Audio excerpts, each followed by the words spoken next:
आदित्य और भैरव। आज इन्हीं की कहानी मैं आपको सुनाने वाला हूँ।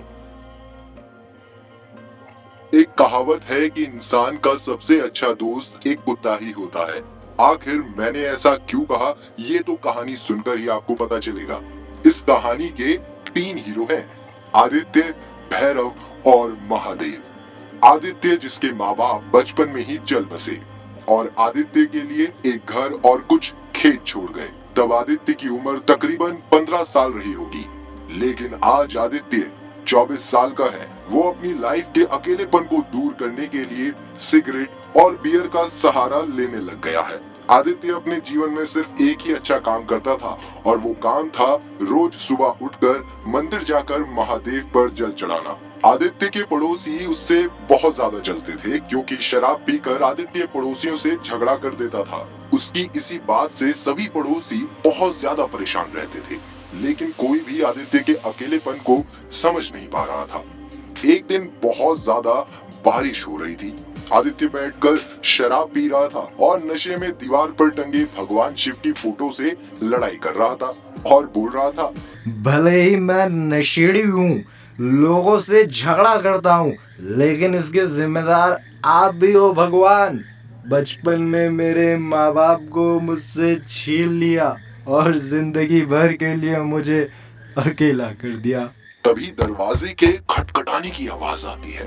इतनी रात को दरवाजे पर किसी के होने की आहट सुनकर आदित्य एकदम से चौंक जाता है। वो सोचने लगा कि इतनी रात को आखिर कौन हो सकता है। आदित्य उठता है और लड़खड़ाते हुए दरवाजा खोलने चला जाता है, और जब वो दरवाजा खोलता है तो वहाँ उसे कोई भी नहीं दिखाई देता। तभी उसे लगा कि जैसे कोई अंदर आ गया हो। वो पीछे मुड़ा तो उसने देखा कि एक भीगा हुआ कुत्ता उसके बेड पर बैठा हुआ है। ये देख के आदित्य को बहुत गुस्सा आ जाता है और वो डंडा लेकर उसे भगाने लग जाता है, लेकिन कुत्ता वहाँ से भागता ही नहीं।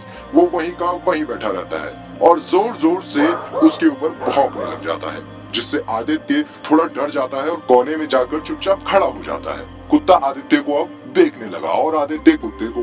फिर वो हार मानकर कुत्ते से बोली पड़ता है, भाई तू बैठ जा आराम से बेड पर, मैं कोने में ही ठीक हूँ, बस प्लीज यार भौंक मत यार। नशे में आदित्य उसको इतना कह देता है और इतना कहने के बाद आदित्य कोने में बैठकर शराब पीने लग जाता है। कुछ देर बाद वो शराब पीता पीता वहीं सो जाता है। अगले दिन जब वो सुबह उठता है तो वो देखता है कि कुत्ता उसके पास बैठा पूंछ हिला रहा है।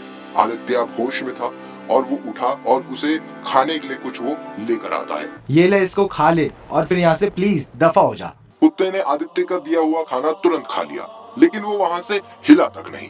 ये देख के आदित्य को उस पर दया आ जाती है। तब आदित्य उसे अपने पास रख लेता है। उसने कुत्ते को नहलाकर अच्छी तरह से साफ कर दिया और साथ ही साथ लगे हाथ उसका नाम भी रख दिया और नाम रखा भैरव। धीरे धीरे भैरव और आदित्य एक अच्छे दोस्त बन गए। भैरव के आ जाने से जैसे आदित्य की जिंदगी ही बदल गई। वो अब खुश रहने लगा, लेकिन आदित्य आदत से मजबूर। एक दिन आदित्य फिर से शराब पी रहा था। ज्यादा शराब पीने से उसे बहुत ज्यादा नशा हो गया और वो इतने नशे में था कि उससे खड़ा तक नहीं हुआ जा रहा था। तभी भैरव क्या देखता है कि एक बड़ा सा सांप आदित्य की तरफ बढ़ रहा है। भैरव जोर जोर से भौंकने लग जाता है। आदित्य ने भैरव को चुप होने के लिए भी कहा था, लेकिन भैरव लगातार भौंकता ही जा रहा है। आदित्य को शक हुआ। वो सोचने लगा कि आज से पहले तो भैरव कभी ऐसा नहीं भौंका। तभी उसे एक बड़ा सा सांप दिखाई दे जाता है जो उसकी ओर बढ़ रहा था। आदित्य डर के मारे नीचे गिर जाता है। नीचे गिरते ही उसका सिर दीवार से टकराया और वो फिर वहाँ बेहोश हो जाता है। सांप तेजी से आदित्य की तरफ बढ़ रहा था। तभी भैरव उस सांप के ऊपर बढ़ जाता है। सांप और भैरव के बीच काफी देर तक लड़ाई चली और आखिर में भैरव ने सांप को मार डाला, लेकिन भैरव को भी इस लड़ाई में अपनी जान गंवानी पड़ी। अगले दिन जब आदित्य को होश आया तो उसने देखा भैरव और सांप दोनों मरे पड़े हैं। आदित्य ने भैरव को अपनी गोद में उठाया और उसे लेकर हॉस्पिटल की तरफ भागा, जहां डॉक्टर ने उसे मृत घोषित कर दिया। आदित्य जोर जोर से रोने लगा और फिर भैरव को ले जाकर दफन कर दिया। आदित्य सोचने लगा कि मेरे लिए ही भैरव ने अपनी जान दी है। अगर कल मैं नशे में नहीं होता तो आज भैरव जिंदा होता। ये सोचकर वो कसम खाता है कि आज के बाद वो कभी भी शराब नहीं पिएगा। रात हो गई लेकिन आदित्य सिर्फ भैरव के बारे में ही सोचा जा रहा था। वो रोते रोते कब सो गया उसे पता ही नहीं चला। उसी रात उसके सपने में महादेव आए जो उनसे कहने लगे कि जिंदगी शराब पीकर खत्म नहीं करनी चाहिए। तुम अच्छी सी नौकरी खोजो और शादी करो, मैं तुम्हारा भैरव तुम्हारे पास भेज दूंगा।